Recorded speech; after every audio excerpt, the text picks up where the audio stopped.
following brief is classified. Access by unauthorized personnel is strictly prohibited. Perpetrators will be tracked, located, and detained. The following brief is on item number SCP-4398. SCP-4398 is an Euclid class object. Reminder: Euclid class objects are anomalies that require more resources to contain completely or where containment isn't always reliable. Usually this is because the SCP is insufficiently understood or inherently unpredictable. SCP-4398 is to be contained in a standard animal enclosure appropriate for its size, and provided with food, water and clean soil according to the basic needs of a non-anomalous tortoise. Personnel interacting with SCP-4398 must not show any intent of communicating with it, be it verbal, written or physical, and particularly with topics related to space, science fiction, futurism, physics and/or geometry. In case of doing so, lead researcher Rodriguez is to be contacted to treat the individual according to the severity of the contamination of their psychoanemic apparatus. SCP-4398 is a tortoise of unknown age resembling a young Galápagos tortoise. SCP-4398 is capable of speaking and understanding at least 50 human languages, and it will only speak when a human is present.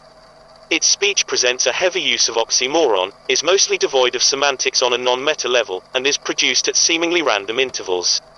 All human subjects that attempt to communicate with SCP-4398 mentioning words or concepts relating to space, science fiction, futurism, physics and/or geometry will suffer a psychoanemic contamination episode. It should be noted that it is not the actual message being communicated what triggers the episode, but the intent of communicating with SCP-4398 regarding these topics. Broadly, the method of communication must be shared and understood by two or more human individuals, and be either verbal, written, drawing included, or physical, hand signals, facial expressions, body language, changes in posture, etc. The psychoanemic contamination episode will last between 20 and 80 minutes. Its symptoms consist of hallucinations in the 5 traditional senses, accompanied by severe panic attacks intruding in the subject's psyche.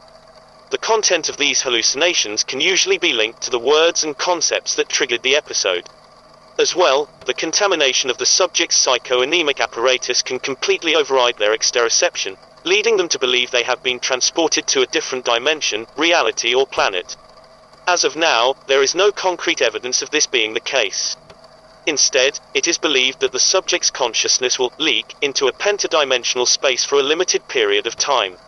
In a number of cases, the content of the hallucinations possessed elements not present in the human noosphere, meaning their fabrication was not limited by the collective pooled knowledge or the collective imagination of the human race across its entire history.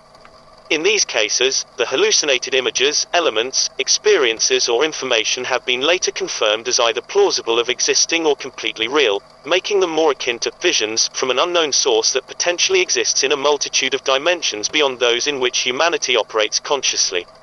EEG and MRI scans indicated that subjects were perceiving actual stimuli during their hallucinations, even though there were no other significant sources of stimuli besides SCP-4398 in the testing area, nor was their brain activity similar to drug, psychosis or hypnosis-induced hallucinations. After all symptoms subside, the subject will experience momentary discomfort, disorientation and both mental and physical fatigue. When the symptoms are more intense, however, it can lead to a permanent change in their personality on a deep psychoanemic level. This concludes the brief on SCP-4398. For further information and results of testing of SCP-4398, please refer to the SCP database under SCP-4398. Also consider supporting the SCP Briefing Department on Patreon.